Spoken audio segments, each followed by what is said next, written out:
وروستی سمستر. سلامونه او درنښت. یو ځل بیا هم د وروستي سمستر د ناول درېیمې برخې ته ستاسې هرکلی وایم. تمه ده چې دا برخه به هم را سره تر پایه واورئ. انعکاس میډیا. بس څه د پاک رب رحم، څه د مور او پلار دعاګانې او څه زما هڅې او کوښښونه ول. دا ازموینې لس ورځې وروسته پایلې اعلان شوې. زه د خپل خوښې انتخاب د ښوونې او روزنې پوهنځي د ارواپوهنې څانګې ته بریالی شوم. ستوري خپله کیسه کوله چې در غوږ مې د یو ماشوم غږ راغی. کاکا څپلۍ درته رنګ کړم، ښایسته او چمکداره یې رنګوم. سترګې مې په ځمکه کې ګنډلې وې. یو څه غوسه هم راغله ځکه د ستوري د کیسې ترمنځ خنډ شو چې ماشوم ته مې ولیدل. ببر سر، شلېدلې جامې، زړې پلاستیکي څپلۍ، معصومه څېره نازکه او تنکي لاسونه یې په رنګ تور او وختي ول. پلاستیکي کڅوړه یې شاته اچولې وه. زما ماشوم ته پام شو. چوپ ولاړ و. ماشوم چې وپوهېد زه ورته متوجه یم، بیا یې په معصومه لهجه وویل: څپلۍ درته رنګ کړم، ښایسته او چمکداره یې رنګوم. ماشوم مې له لاسه ونیو او خپلې غېږ ته مې رانږدې کړ. ماشوم ته مې وویل: سبق وایي؟ ماشوم وویل: پلار مې چې ښه سبق مې لوسته، خو اوس مزدوري کوم. د ماشوم د دې خبرې په اورېدو مې خپلې غېږې ته نور هم نږدې کړ. له سترګو مې بې اختیاره اوښکې روانې وې. له ځان سره مې وویل: څه بدبختۍ مو په هېواد کې مېلمنې دي.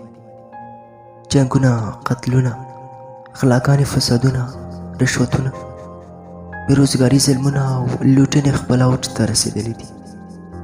د غریب او بیچاره پوښتنه څوک نه کوي. بس د شتمنو پوښتنې ته هر سړی ور روان وي. په نوره نړۍ کې دومره عمر کې ماشومان سبقونه وایي، پارکونو ته د میلو او چکرونو لپاره ځي، له ژوند خوندونه او مزې اخلي. ماشوم ته مې مخ ور واړوه. ومې ویل: په پلار دې څه شوي دي؟ ماشوم پزه کش کړه. خړ خیرن لستوڼی یې په پوزه راکش کړ. ویې ویل: پلار مې د زړه ناروغتیا لري، اوس په روغتون کې بستر دی. پلار مې چې ښه و، مزدوري به یې کوله، موږ ته به یې د خوراک لپاره هر څه راوړل. کله کله به موږ ترې د قلم او کتابچې غوښتنه وکړه، هغه به یې هم راته اخیستل.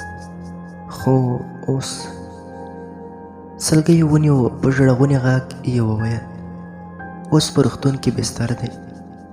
د ډېرو کلیوالو مو قرضونه واخیستل او ځینو خو بیخي قرض هم رانه. ویره یې درلوده که پلار یې وفات شي، ورکړې پیسې به مو څوک راکوي. د ماشوم خبرو ډېر حیران کړم. په سوچ کې ولوېدم. له ځان سره لګیا شوم، خدای دې په هیچ چا سخته ورځ نه راولي، ځکه سخته ورځ نه خور لري او نه ورور. نور مې په وس څه پوره نه وه، ځکه زه خپله زده کړیال وم. پرته له څپلیو رنګولو مې ورته د خپل وس مطابق پیسې ورکړې. ماشوم په خپله مخه لاړ. ستوري ته مې وویل: ژوند ډېر سخت دی، خو صبر او مبارزه یې اسانوي. د لمر سترګه په ډوبېدو وه. بڼ ته کم خلک راننوتل او زیات ترې ووتل. ستوري ته مې پام شو. له جیبه یې د سګرټو کوتۍ او اور لګید راوویست. حق حیران پاتې شوم. ستوری او نشه. ستوري سګرټ ته ورلګید، ور نږدې کړ. له سګرټ لوګی پورته شو. ما ته یې راوکتل. کور ته د تللو اجازه یې وغوښته. ورته ومې ویل سمه ده، زه به هم د بڼ تر دروازې در سره یو ځای لاړ شم. د بڼ په منځ کې مو د ونو تر څنګ غبر قدمونه اخیستل روان وو. ستوري له سګرټو ښه کشونه کول، کله به یې کش کړي لوګی په خوله او کله به یې په پوزه را بهر کړل. زړه مې غوښتل چې ورته ووایم د دې نشو لاس پر سر شه، دا درته تاوان رسوي، خو نه مې شو کولی. ویرېدم اړیکه نوې وه، هسې نه چې خبرې پرې بدې ولګي او اړیکه زیانمنه شي. د بڼ تر دروازې ورسره یو ځای لاړم. خدای پاماني مو سره واخیسته. زه د خپل کور او ستوري د خپلې جونګړې په لور روان شو. شپه تېره شوه. له چای څښلو وروسته پوهنتون ته لاړم. زه په شخصي پوهنتون کې وم، زیاته رخصتي مو نه درلوده. ستوری په دولتي پوهنتون کې و. دولتي پوهنتونونه په ګرمۍ کې رخصت وي. ستوري به د پوهنتون ټوله رخصتي په بڼ کې تېروله. خپل ځان او راتلونکي ته به یې هېڅ فکر نه کاوه. له پوهنتونه راغلم. درسي ساعتونه یو څه ډېر وو. لږ نارامه وم. له ډوډۍ خوړلو او لمونځ کولو وروسته ویده شوم. موبایل د ساعت زنګ مې د مازدیګر 3 بجو ته په وخت کړ. 3 بجې د موبایل له شرنګېدو سره له خوب څخه راویښ شوم. تشناب ته لاړم. له اودس کولو وروسته مې ځان برابر کړ. د لوستنې لپاره د بڼ په لور روان شو. بڼ ته ورسېدم. له ښه بخته ستوری هم راغلی و. هغه خو به ټوله ورځ په بڼ کې په بې ځای کېناستو تېروله. په چمن کې د ونې تر سیوري لاندې زه هم ورسره کېناستم. په سوچونو کې ډوب وه. په لاس کې اچولې زنځیر ته به یې د بل لاس په ګوتو سره ورو ورو ټالۍ ورکولې. داسې معلومېده چې د چا د لاس د نښې په یادولو سره به یې له خپل زړه توافونه کول. څه شېبه غلی وه. غوښتل مې چې د چوپتیا ماڼۍ د ستوري د خولې په الفاظو سره ړنګې کړم. ومې ویل اشنا کیسه دې نیمګړې پرېښوده، بیا څه وشول؟ د دې خبرې سره یې په آخري ځل په لاس کې اچول شوي زنځیرې ته په ښه زور سره ټالۍ ورکړه. ور اسمان ته یې وکتل. لاسونه یې په مخ تېر کړل. سړه سړه اسویل یې وویستل. ومې ویل پوهنتون ته له بریالی کېدو وروسته څه در پېښ شول؟ په ځای کې ودرېد. د ونې ډډ ته یې تکیه ولګوله. یو پښه یې په ځمکه او بله یې د ونې ډډ ته تکیه کړه او ویې ویل پوهنځی او څانګه مې د خوښې انتخاب و. ښه په شوق سره مې درسونه لوستل. شپه ورځ مې کوښښونه کول. د همدې کوښښونو او د مور او پلار د دعاګانو برکت و چې تر 2م ټولګي او 4م سیمستره تر پای پورې مې خپلې زده کړې په لومړۍ درجه پای ته ورسولې. ما ته تر هر څه خپلې هیلې او د مور او پلار ارمانونو لومړیتوب درلود. د پوهنتون له رخصتۍ وروسته مو 3م ټولګی پیل کړ. درسونه ښه په زور کې روان ول. په پوهنځي کې د هلکانو او نجونو ګڼه ګوڼه وه. 100% ازموینې پیل کېدې. هر چا د خپل ټولګیوال او ملګري څخه د نیمګړي نوټ د پوره کولو لپاره بشپړ شوي نوټونه اخیستل. شپې ورځې تېرېدې. 100% ازموینې مو هم په خلاصېدو وې. د ټولو مضامینو نمرې مې د تل په څېر لوړ ګراف کې وي.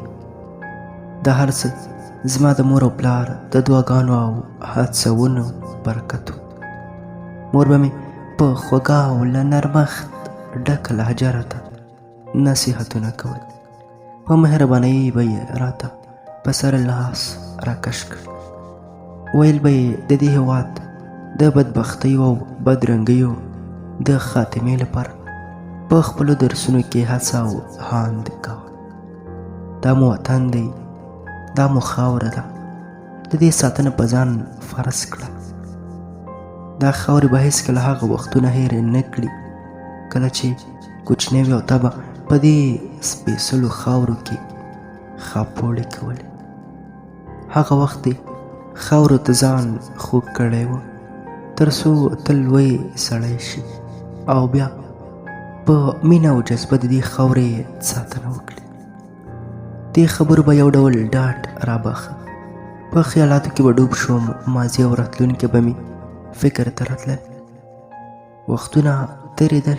ما هم خپل ځان هیلو ته د رسېدلو لپاره نږدې احساساوه ځکه پلار مې تل ډاډ راکاوه. ویل به یې ته به یو غټ شخصیت جوړېږي. یوه شپه ناوخته ویده شوم. سهار مې پلار له خوبه راویښ کړم. مور مې د کور په کارونو کې بوخته وه.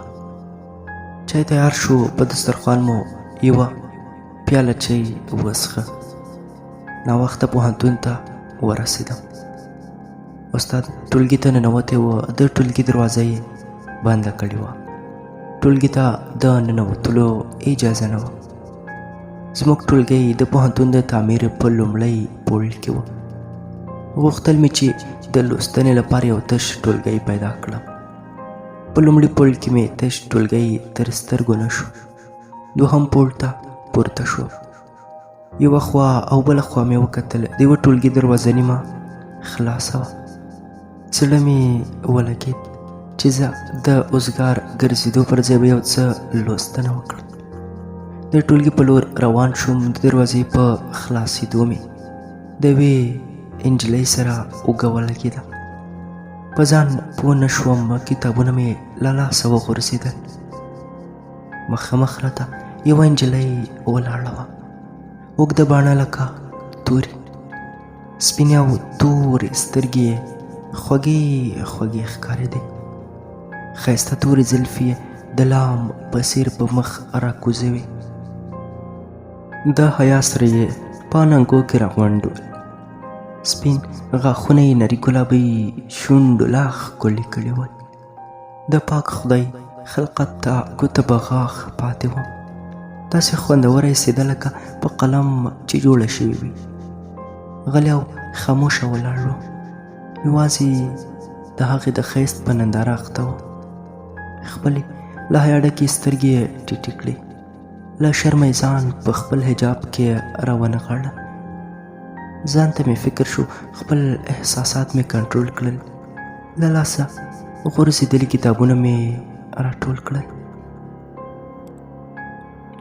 ګرانو اورېدونکو، دا وه د وروستي سیمستر د ناول درېیمه برخه. تر بیا ورتلونکې برخې تاسې په پاک او مهربان رب سپارم.